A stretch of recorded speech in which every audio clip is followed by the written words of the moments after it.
From the free market Republicans in Congress, whose throat do I get to choke if this proves to be wrong? To big money CEOs voicing tariff woes. Even some of his newest fans, the podcast bros who partly powered the Trump 2024 election win, also sounding the alarm. It's Orange Monday. There's Dave Portnoy, the CEO of Barstool Sports, hugely popular among young men for his pizza reviews. One bite, everyone knows rules.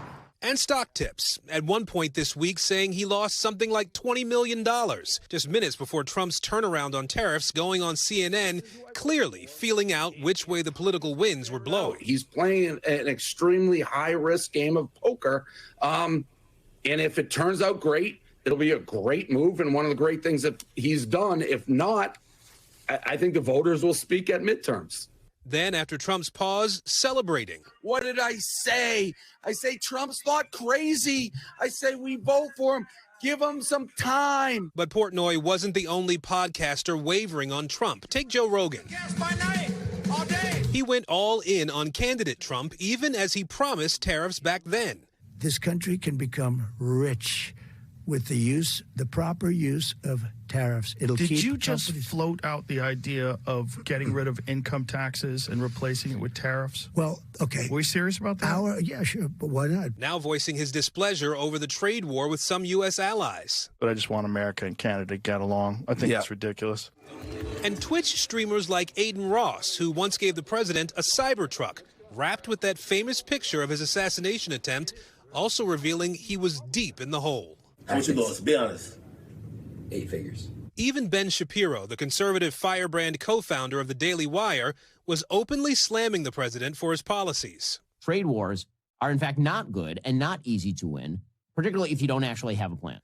The whole thing showing early cracks in the presidential honeymoon. I think it's less, is he listening to them, and more, does he care about them as validators? He does need them. We live in a fragmented media environment. Young men voters get their information from a lot of these validators on the internet and social media who are creating video. And if they're starting to say Donald Trump isn't living up to his promise, I think they might retreat. And now, as President Trump announces a pause on many of the tariffs, backing away from the brink, a potential warning that more tariff chaos could come at the expense of many who pushed him into the presidency. Now, I'm going to look like a real idiot if he turns around by the end of the day. He's like, tariffs are back on. So I hope he don't do that. With their millions of listeners keeping their ears peeled. Aaron Gilchrist is joining us now. And Aaron, that was a bit of a walk down memory lane from the campaign, too. And we talked a lot about some of these, these influencers here, these young men with these, I should say, influencers with young male audiences throwing their support behind President Trump. What about somebody like Elon Musk, right? Talk about what bucket he is falling into right now. Well, I think he falls into a couple of different buckets, to be honest. You obviously have him as an advisor to the president on these DOGE efforts, the idea of downsizing the government, of cutting waste out of the government. That's something where the president obviously leans toward Elon Musk and what he's been able to do. But then you also have Musk sort of straddling the line when it comes to these tariffs, right? He said that he would like to see zero tariffs between the U.S. and the EU. At the same time, earlier today, he retweeted a post from the Secretary of the Treasury seeming to support the idea of this America First economic vision. Allie? Thanks for watching. Stay updated about breaking news and top stories on the NBC News app or follow us on social media.